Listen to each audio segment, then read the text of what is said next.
proceed to simple interest. Simple interest, as we know, is the interest computed on the original principal for any period or length of time money is borrowed or lent or invested. And the basic formula for simple interest is interest equals principal or the amount of money borrowed multiplied by the rate and multiplied by the time. So interest I equals PRT. So where I is the interest or the amount paid for the use of money, and the rate is the percent of interest being charged to the borrower, and the time is the number of periods for which the money will be borrowed. And also take note, guys, that the rate and the time should always be in agreement. Okay, so remember, the rate and the time should always be in agreement.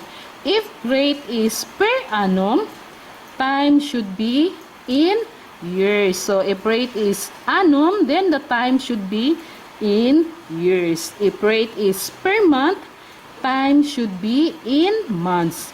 If rate is per day, time should be in days.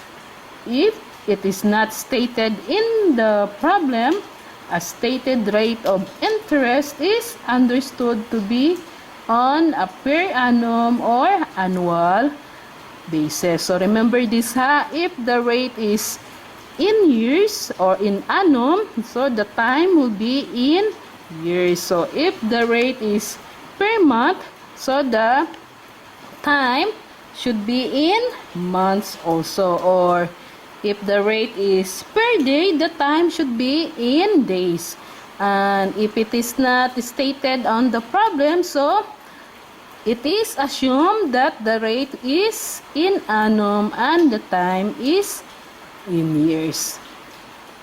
Since you already know how to compute for the simple interest using the formula I equals PRT, let's proceed to find the future value or the maturity value. Future value is the total amount due upon maturity, and to find the maturity value or future value, we can use either two of these formulas. Okay, so the first formula in finding the future value is future value equals principal, the amount of money borrowed, plus the interest or the amount paid for using the money. Okay, so principal plus interest, then we can find the future value. And in case the interest is not asked, but the maturity value or the future value is being asked, okay, so we can use this second formula. Future value equals principal multiplied by open and close bracket 1 plus RT. Okay, so future value equals P multiplied by open and close bracket 1 plus RT. We have an example here. Maria borrowed 4,000 pesos at 12% interest for 2 years. Find the interest I and the maturity value F. Okay, so the given in this problem, the money borrowed is amounting to 4,000 pesos. So this is the principal, and the rate is 12% interest. Okay, for 2 years. So the time is 2 years. So let us find the interest and the future value. Okay, so to find the interest, we use the formula. Okay, so my pen is not writing. Okay, interest equals principal multiplied by the rate multiplied by the time. Okay, so the principal here is 4,000 pesos. Okay, so multiplied by 12%. Okay, so we convert it to decimal in form. Okay, so 0.1212, and then multiplied by the years, which is 2 years. Okay, so our interest will be 960 pesos. Okay, and then to find for the future value, so we will use the first formula in finding the future value, which is principal plus interest. Okay, so our principal is 4,000 pesos, and then add the interest, which is 960 pesos. Okay, so the future value will be 4,960 pesos. So this will be the amount that Maria will pay to the creditor for borrowing the money. Using the same example, let us try to use the future value using the other formula in determining the future value. Okay, so let's use the second formula, which is future value equals P multiplied by open and close bracket 1 plus RT. Okay, so the principal is 4,000 pesos. Okay, multiplied by open and close bracket 1 plus the rate is in 12% in decimal form 0.12 multiplied by 2 years. Okay, so 4,000.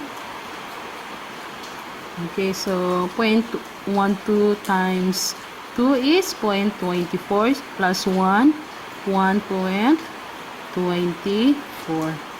Okay, so 4,000 multiplied by 1.24 is equals to 4,960 pesos. So our future value is 4,960 pesos. And then to determine the interest, we can use this formula.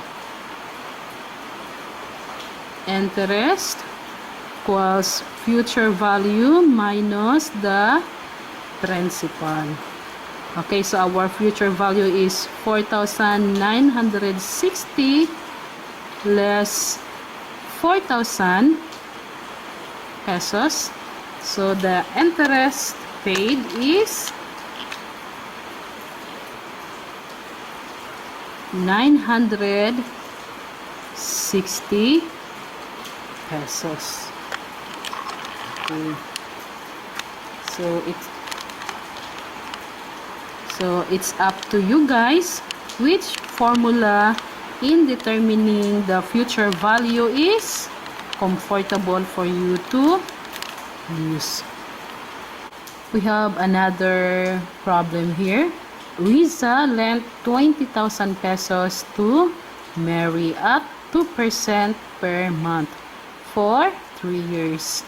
find the interest and future value. So the given in this problem are, we have the principal of 20,000 pesos, and then the rate of 2% per month, and then the time of 3 years. So find the interest and future value. Okay, so what have you observed in this problem, dear students?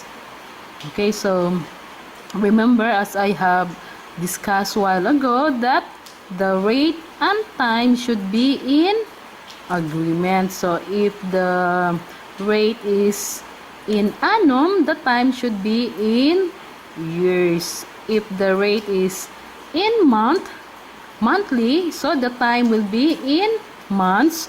Or if the rate is in days, the time should be in days as well. Okay, so we can see here in the problem that the rate is per month, and then the time is for 3 years. So what are we going to do? First, we need to convert the rate to per year or annum, because the time is in years, as I have said earlier. So we need to convert the rate. Okay, so our rate,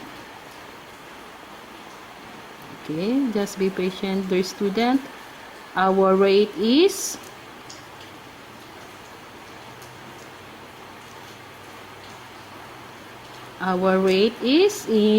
is 2%, okay, per month.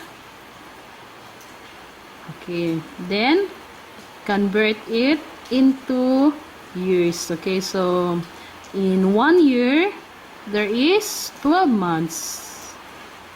Okay, so 12 months.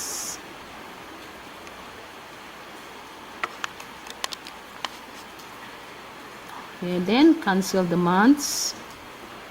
Okay, so 2 times 12 equals 24. So our rate is 24% per year. Okay, so our rate now and time is in agreement. Okay, so we can proceed to solve for the interest. Okay, so using the formula, I equals principal multiplied by the rate and the time. So our principal here is 20,000 pesos multiplied by 24%. Okay, multiplied by 3 years. Okay, so the interest is, how much is the interest? Okay, 14,400 pesos. Okay, so this will be the amount Mary will pay to Riza at the amount at the end of the year. So this is the interest that Mary will pay to Riza at the end of 3 years. Okay, so how much will be the future value? Okay, so using the formula, principal plus interest. Okay, so the principal is 20,000 pesos. Okay, and then the interest is 14,400 pesos. So the future value will be